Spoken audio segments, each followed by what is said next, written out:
اللہ تعالیٰ حفاظت فرمائے، جب ٹیڑھ پیدا ہوتی ہے تو ٹیڑھ کہیں سے کہیں لے جاتی ہے۔ ایک دو مثالیں نہیں ہیں، بہت سی مثالیں ہیں۔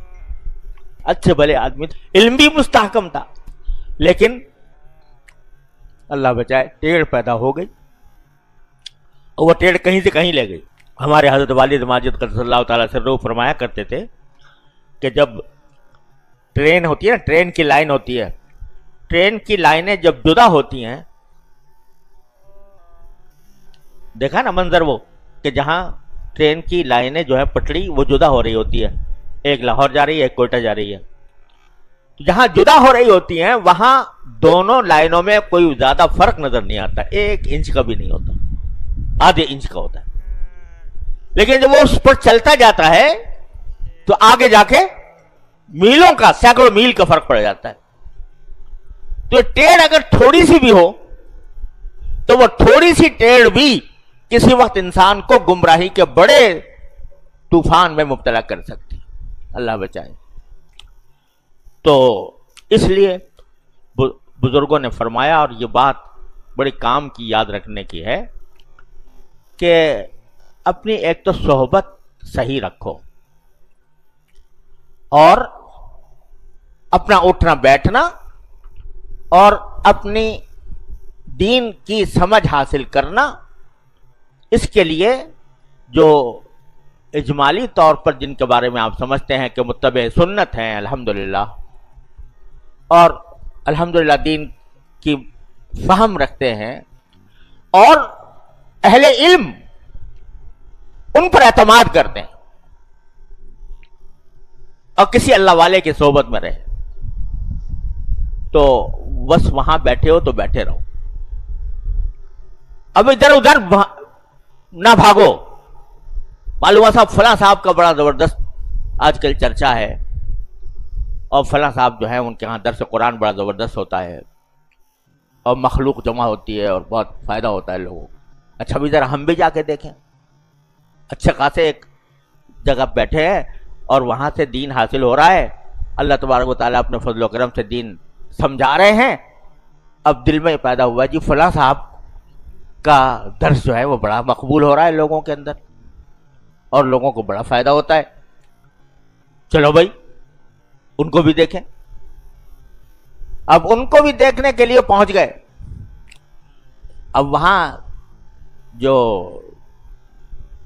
لوگ جمع ہیں بیچارے، وہ ان کی زبان کے فصاحت و بلاغت سے، ان کی طرز تکلم سے ان کے متاثر ہیں، لوگ بیٹھے ہوئے سر دھن رہے ہیں ان کی باتوں پر۔ اب کس حد تک صحیح ہے کس حد تک غلط ہے، اسے جانچنے کا نہ ان کو پتا نہ ان کو پتا۔ نتیجہ یہ کہ وہاں جا کر ایک ٹیڑھ پیدا ہو گئی۔ بھائی یہاں تو بڑا مزہ آتا ہے، یہاں پر بہت پبلک آتی ہے اور بڑا مزہ آتا ہے، یار ہم تو غلط جگہ چلے گئے تھے۔ تو کیا ہوا، پٹڑی بدل گئی، لائن تبدیل ہو گئی۔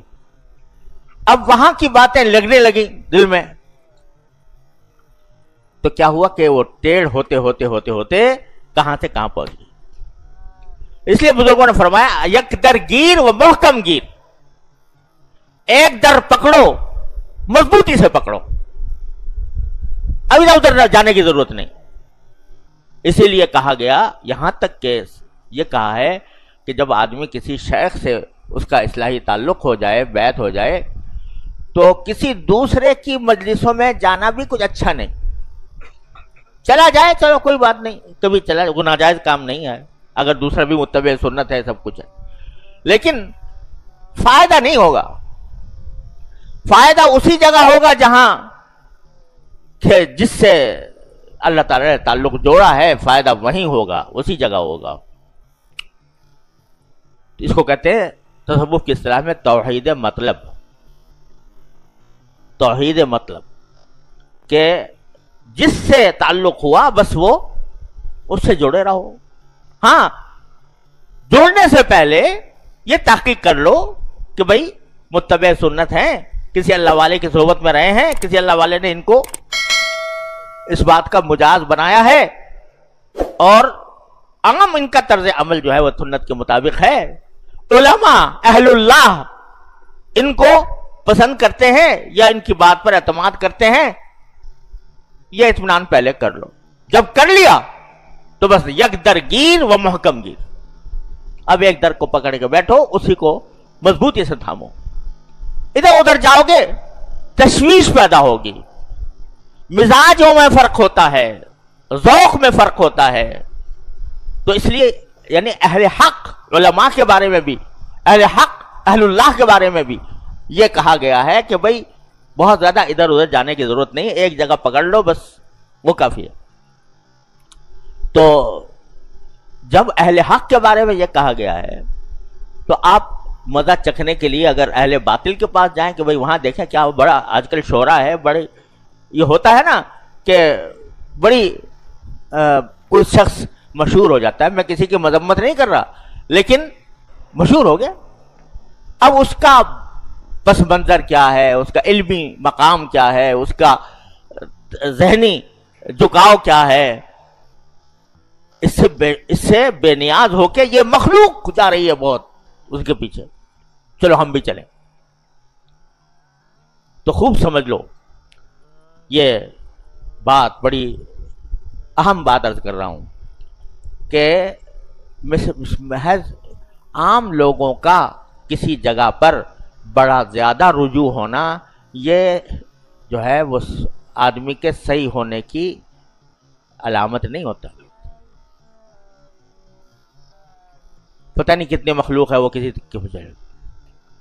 ہمارے حضرات نے فرمایا کہ ایک شہرت وہ ہے جو عام لوگوں میں ہوئی، عوام میں ہوئی، کسی کی عوام کل انعام ان میں ہو گئی شہرت، یہ بڑے اچھے مقرر ہیں جی، بڑی بہترین بولتے ہیں وغیرہ وغیرہ. علماء میں کوئی خاص اس کا ذکر فکر نہیں. تو جو شہرت عوام سے آتی ہے اور پھر رفتہ چل کے علماء تک بھی پہنچ جاتی ہے، اچھا بھائی یہ لوگ پسند کرتے ہیں، چلو بھائی ہم بھی کچھ نہیں کہتے وغیرہ. تو یہ کچھ علامت نہیں ہوتی حقانیت کی. حقانیت کی علامت یہ ہوتی ہے کہ اصل جو شہرت ہے یا اصل مقبولیت ہے وہ پہلے اہل علم میں ہو، اہل اللہ میں ہو، ان کے ذریعے پھر عوام کے اندر آئے. تو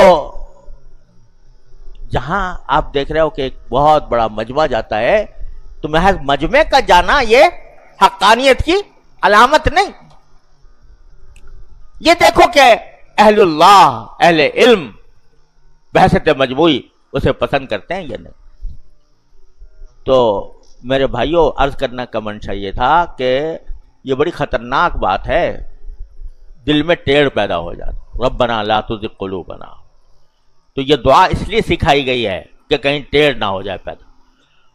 اور ٹیڑھ ہوتی ہے دو قسم کی، کہ ٹیڑھ جو ہے بڑی خطرناک چیز ہے.